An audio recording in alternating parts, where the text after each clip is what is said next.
Hello Moonlight Army, this is a Tales of Zera special where yours truly will be reviewing this KEZZABELLE AMBLER's Permission to Speak spoken word CD. Now you're probably wondering, who is KEZZABELLE AMBLER? Well, let me tell you who she is. KEZZABELLE AMBLER is a spoken word performer, workshop facilitator, and is an incredible human being with many stories to tell. Specifically, 52 tracks and 51 being exceptional pieces. Absolutely. So tuck yourself in, Moonlight Army, because yours truly will be revealing my thoughts. The track intro sets the scene with KEZZABELLE saying the following. Permission to speak, the mistress of mischief, and wordsmith wench, playfully weaves her wit and wisdom to express and correct her innermost thoughts. KEZZABELLE. And that, Moonlight Army, that's what sets the tone, because throughout this, there are bits and pieces and various parts of her work, of which it is essentially a journey into KEZZABELLE's life. A great mix of flow with short poems and long poems, and with the exception of one, there tends to be a length between somewhere around the 30-second to 2-minute mark, but yes, there is, right near the end, a mad big poem called Ignorance Abyss. 5-minute long. That is an epic poem, and definitely it goes without saying, before I carry on, 100% you have to check out this album. And I'm gonna delve in, I'm gonna tell you why.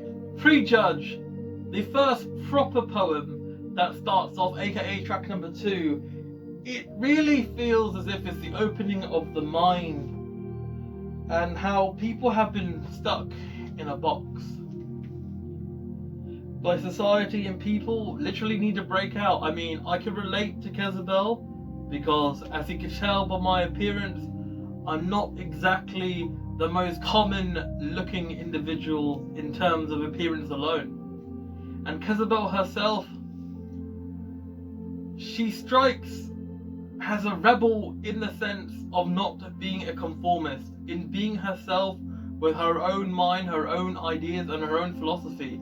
And in my opinion, that's the vibe that I got from that piece. Now of course, there are 51 tracks in this, therefore it is impossible for me, within the length of a usual Tales of Zera video, for me to go literal one by one individually. However, I'm going to pick out some key points and I'm going to give a general vibe of this exceptional piece by KEZZABELLE. Now, I've already said exceptional once already, but definitely I fully agree that this was quite the adventure.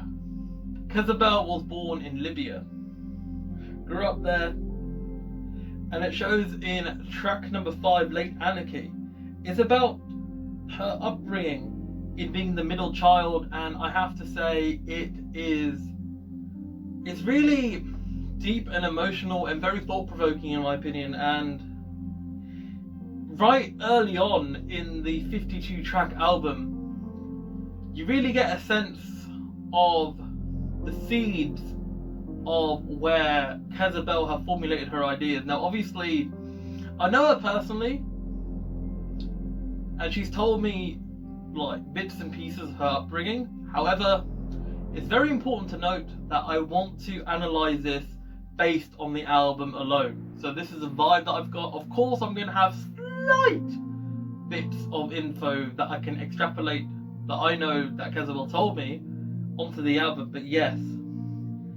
One poem that really struck me in terms of the title alone was Horny Cow Syndrome. Oh my goodness. It's a very fascinating jibe on the innuendo of men, but she cleverly flips it in thinking it's reflecting whether she is sexually frustrated, but to me, leaving the reader or listener that she's excited about this whole sexual world, but also scared about a new dawn because, as she stated in this, 30 years was one man, and then after that, it's a whole new world. It's absolutely a whole new world, and that Moonlight Army, that is fascinating.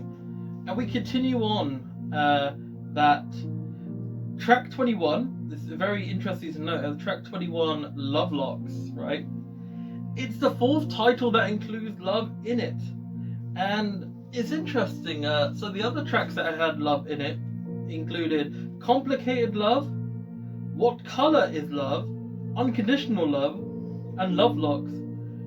I think, based on this alone, just seeing the title, that KEZZABELLE is all about that love and spreading love and joy, but specifically about Lovelocks. It's focusing on hair. Is it her hair or is it someone else's hair? Even though it kind of describes her hair, as you can see here, but Moonlight Army, it kind of leaves a bit of ambiguity, and I like that, because in poetry you don't want people to know it all. Do you know what I mean? You don't want people to give all the chips on the table. It's good to leave some out just to find out more questions. Track 37, It Makes Me Wanna Chunder, is of a topic of which, yes, it's a topic that also jives me personally. It's on the guilt tripping of people doing the whole copy paste trends on Facebook, where you copy paste saying, oh, like this 5 times for good luck, or comment below if you feel this way. And it's kind of the question of what is the point, because let's say, for example, you post something about animals in not so good conditions, and you can share it all you want, but that's really not going to change anything, because as KEZZABELLE pointed out that why don't you write to your local MP, actually make a difference, rather than just being a keyboard warrior. And that's the vibe I got from that. Because you gotta be inspired, you gotta do your own thing, you gotta do what's you, rather than following the sheep of the flock. And that kind of gives the kind of vibe of KEZZABELLE being an individualist rather than a conformist. But yeah, I mean, it just shows also that KEZZABELLE knows when to be serious, but also entertaining at the same time. And she's had amazing titles, and I'm pretty sure, I am 99% sure, I mean 100% sure in fact, I have seen the poem in person being performed of retro Afro MUFF. And it shows you that KEZZABELLE isn't afraid. KEZZABELLE is not afraid to be crude, but crude in a way of being artistic and creative. So turning that into a positive, but also giving the reader that she is very flexible and multifunctional by delving into sort of taboo words from society and really breaking the boundaries. And I feel that is very important within art and creativity. Now, the final poem, the final spoken word piece of Warborn Things, my apology, Warborn Things, is a fascinating ending. I mean, it gives an atmospheric kind of vibe, and it has a heavy singing element within the spoken word piece. And it has a play on words, a play on theme of the these are a few of my favourite things. But KEZZABELLE makes it her own. And yes, in conclusion, Moonlight Army, It shows that KEZZABELLE has her own creative style, her own uniqueness, and her own vibe. And if we're going to give it 5 Drays out of 5, I'm going to rate this 4.5 Drays out of 5. I really enjoyed it. I really liked it. I feel that it was a wonderful listen. Even though it was 52 tracks, it really sped through well. It didn't feel like a chore. It felt like a treat. So thank you very much. Definitely check out www.kezzabelle.co.uk, and in the description below I will include all her socials, her YouTube, her Facebook, all of that jazz. So thank you guys, Moonlight Army. I hope you enjoyed that, and thank you.